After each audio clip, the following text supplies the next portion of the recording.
Hello dear students, नमस्कार। आप सभी का स्वागत है हमारे YouTube channel CG Vyapam dot general studies पर। और आज मैं पब्लिकली ये चीज बताना चाहूंगा कि किस तरह से व्यापम ने छात्रों के साथ धोखाधड़ी किया है। और इस धोखाधड़ी के खिलाफ हमने काफी प्रयास किया अपने तरफ से कि क्या हम इस पर हाई कोर्ट पर जाकर हम एडीओ के रिजल्ट के खिलाफ आवाज उठा सकते हैं और क्या हम इस केस में जीत भी पाएंगे। तो कुछ संभावनाएं बता रहा हूँ। 10% चांसेस है कि परीक्षा रद्द होगी, 90% चांस बन रहा है कि परीक्षा रद्द नहीं होगी। इसके बहुत स्ट्रॉन्ग कारण है कि बड़े कोचिंग संस्थाएं सामने नहीं आए, छात्र संगठन सामने नहीं आए, और जो एक हुजूम होता है छात्रों का कि इस परीक्षा को रद्द करना ही है, तो एक भीड़ इकट्ठी होती है, एक आवाज बुलंद होता है, वो सब नहीं है। देखिए, एक छोटा सा ग्रुप हमने बनाया, उस ग्रुप में 12-13 लोग आए। मैंने उनको भी कहा कि ग्रुप को आप लेफ्ट कर जाओ। 13 लोगों से क्या होगा ये बताइए। अगर एग्जाम रद्द होता है तो 50 लोग आ जाएंगे इसका पक्ष लेने, लेकिन एग्जाम रद्द नहीं होता है या एग्जाम को रद्द करना है, उस मुहिम से जुड़ने के लिए कोई नहीं आता है। ठीक। दूसरी बात, कुछ यूजर ने मेरे ऊपर ही ब्लेम कर दिया कि सर आपने कभी परीक्षा दिया है, आपके वजह से ही हमारा काम नहीं हो रहा है। तो इस हिसाब से तो कोई शिक्षक भी सामने आपके नहीं आएगा, ना ही आपका समर्थन करेगा, क्योंकि आप शिक्षकों पर ब्लेम करते हो जो कि इस परीक्षा को रद्द कराने के आपकी इस योजना में शामिल होते हैं। अब बात करते हैं कि रद्द तो ये एग्जाम नहीं हो सकता। इसके स्ट्रॉन्ग कारण मैं आपको बता रहा हूं। देखिए, क्योंकि वकीलों का कहना है, हाई कोर्ट के जिनसे मैंने परामर्श किया, उनके हिसाब से परीक्षा रद्द नहीं होगी। कुछ प्रश्नों पर आप आपत्ति कर सकते हैं, सिर्फ स्टूडेंट जो कि उसका खुद ही आपका क्लाइंट है, ठीक है, तो जिसके ऊपर बीता है वो उस एक क्वेश्चन पर या कुछ अधिक क्वेश्चन पर लगा सकता है। दूसरा, एक से अधिक प्रश्न लेने का रिवाज है, तो इस पर आप कुछ नहीं बोल सकते।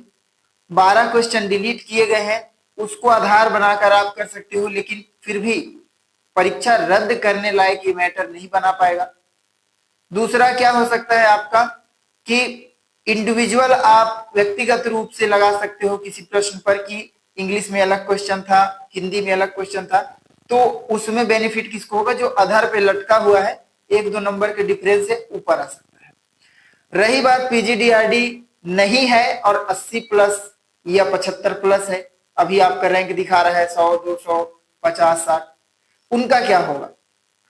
तो कुछ छात्रों का एक संगठन है जो कि जाएगा पंचायती राज मंत्रालय के जो मंत्री हैं उनसे बात करने, लेकिन इससे भी कुछ होगा नहीं, क्योंकि फॉर्म भरने से पहले ही पूरा निर्देश दिया गया था कि पीजीडीआरडी का 15 नंबर अधिक मिलेगा। तो जो टॉपर हैं या जो अच्छा खासा इसमें नॉलेज रखते थे, डीओ का परीक्षा 2-3 साल से तैयारी किया और पीजीडीआरडी नहीं है, तो एक तरह से बेचारे भूल में थे, उनको ये पेपर ही नहीं देना था, क्योंकि टॉप में आने पर भी आप श्योर नहीं है कि 15 नंबर का बोनस आपको बहुत पीछे फेंक देगा, आप सिलेक्शन लिस्ट से बाहर हो जाओगे। तो ये चीज है कि स्कैम का जो स्तर है वो स्टूडेंट लेवल पर भी हुआ है, परीक्षा लेवल पर भी हुआ है। यहां पर सरकार जो है बिल्कुल ऑटोक्रेट की तरह है, और जो परीक्षा प्रणाली अपनाई गई है उस परीक्षा प्रणाली में कहा जाए तो स्टूडेंट की भी बहुत ज्यादा गलती है। स्टूडेंट में एकता नहीं बन पाया। इसके अलावा अगर मैं कहूं तो जो छात्र संगठन है, विपक्ष है, कोई भी सामने नहीं आ रहा है।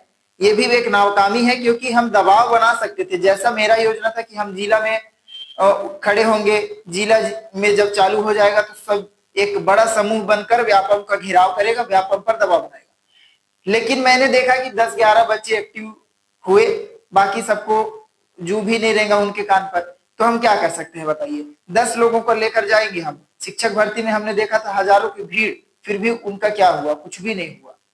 57,000 वैकेंसी की मांग थी, 5,000 वैकेंसी दिया, उसमें भी साइंस के स्टूडेंट को बाहर कर दिया। तो इस सरकार से हमको अब उम्मीद नहीं है, आपको भी नहीं करना चाहिए। और जहां तक एडीओ रद्द होने की बात है, बहुत कम चांसेस है। हाँ, लेकिन मैं उम्मीद आपको छोड़ने नहीं बोल रहा हूं, आप अपने स्तर का कर सकते हैं, याचिका दायर करिए। हो सकता है कि बहुत सारी याचिका अगर आप दायर कर देते हैं, अलग अलग स्टूडेंट्स कर देते हैं, तब स्वतः संज्ञान लेकर इस पर कोर्ट अपना फैसला सुना सकती है। सब कोर्ट के ऊपर है, हमारे हाथ में अब कुछ भी नहीं रहा। हाँ, हम दबाव बना सकते हैं अगर छात्र आज भी हमारा सहयोग करें। धन्यवाद।